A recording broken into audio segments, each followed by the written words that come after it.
Bitcoin was created in 2009 by an anonymous individual or group of individuals known as Satoshi Nakamoto. It uses a technology called blockchain to secure and verify transactions. Unlike traditional currency, Bitcoin operates on a decentralized network, meaning there is no central authority controlling the supply or transactions.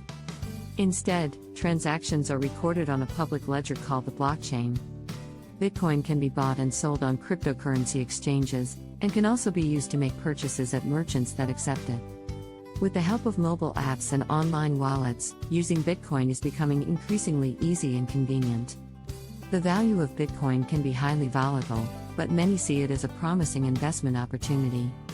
However, it's important to conduct thorough research and consult with a financial advisor before investing in any cryptocurrency.